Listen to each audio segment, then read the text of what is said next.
Polygons. So a polygon is a closed two-dimensional figure made of line segments. So a triangle is an example of a polygon. Closed means that we can't do something like that. Two-dimensional means we can't make it 3D, and made of line segments means that we can't have a circle or an oval. An oval is not a polygon. An irregular polygon is an equilateral and equiangular polygon. So this was a polygon, an equilateral triangle. Oops, an equilateral triangle will be regular. So these shapes are all classified by their sides, and they go based off of prefixes: quadrilateral for 4, pentagon for 5, hexagon for 6, heptagon or septagon for 7, octagon for 8, nonagon for 9, decagon for 10, and then once we go past 10, there are names for them, but you can start just using a number followed by the suffix gon. So 15 gon for something with 15 sides. We're just counting up the sides. These all appear to be regular, but we won't call this a square until you know that all 4 sides are equal and all 4 angles are right angles. So the way to read this is that a quadrilateral doesn't have to have congruent sides, doesn't have to have parallel sides, and doesn't have to have right angles. So quadrilaterals could be any 4-sided figure that's closed. This also counts. So all of those are quadrilaterals. A kite has 2 adjacent pairs of congruent sides. So let me try to make sure that this actually works out the way I want it to.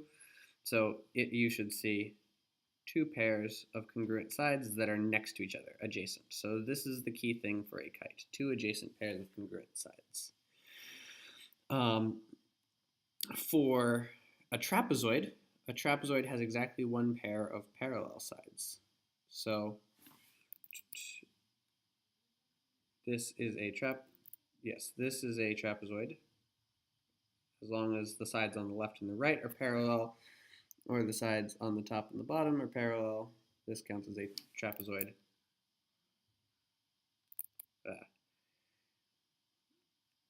So what makes this a trapezoid? It's that these sides are parallel and those sides are parallel. So exactly 1 pair of parallel sides is the key thing for a trapezoid. Isosceles trapezoids have to have those parallel sides, as well as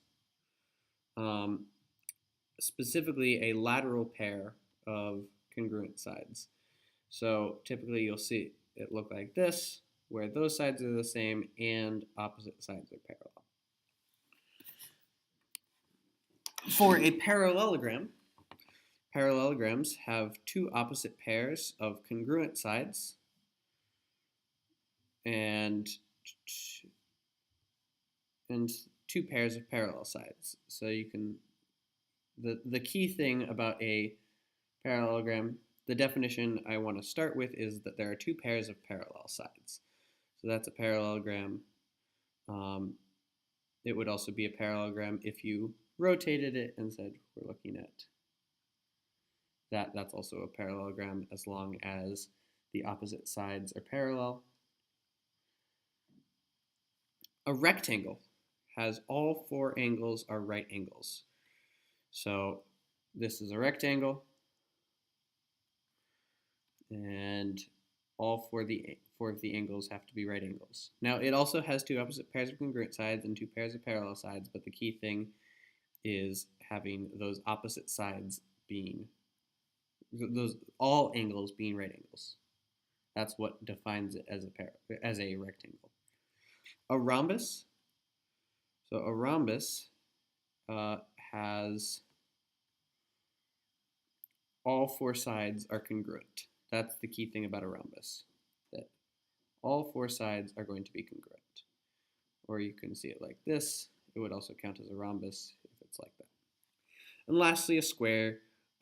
Frequently people call things squares that are not squares. A square has to have both all four congruent sides and all four right angles. So it's equilateral and equiangular. So not only does it have to have four right angles, it has to have four congruent sides as well. And a square could also, forgive my drawing, be turned on its side. A baseball diamond is considered to be a square. So one of the things that we care about early in this topic is if we have a polygon, how many degrees does it have? Well, what we can do is we can take that polygon and split it into triangles because we understand triangles better. Each triangle has 180 degrees. That was the triangle angle sum. Here, with a four-sided figure, a six-sided figure, we have two sides, four triangles. N is 6, and then we have four triangles. And for each triangle, there will be 180 degrees, so we can say 180 times 4, or we would say 180 times n minus 2. This is our formula for calculating the number of degrees, so if I used this 12-sided figure, I would say that we have 180, so that n is 12, and we would do 180 times 12 minus 2, which would be 180 times 10, or 1800, is the total of all the degrees. This is not about imagining going around the outside. It's imagining taking all of these angles and adding them up. How many degrees will each of those add up to? So it should be a large number when you're looking at polygon angle sum. Similarly, an n-gon's exterior angles add to 360.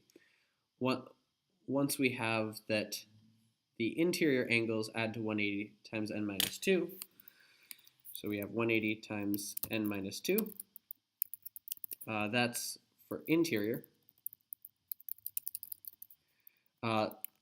We can say that each of these, if we look at all the exterior angles, those are like if we continue off the side of each of these are all the exterior angles. So what you can see is each interior angle is supplementary to exactly one exterior angle. So those two are supplementary, those two are supplementary, those two are supplementary, these two are supplementary. There's always a pair of supplementary angles. So what we can say is that the total interior plus exterior is 180 times n. So interior was 180 times n minus 2. Interior plus exterior is 180 n. So what we can do is we can subtract that 180 times n minus 2 from both sides, and we'll get exterior equals 180 n minus 180 times n minus 2. And if you know your algebra, then that means that exterior is 180n minus 180n plus 360, and then that means that the exterior angles will add up to 360 degrees. So no matter what polygon you have, the exterior angles add up to 360 degrees.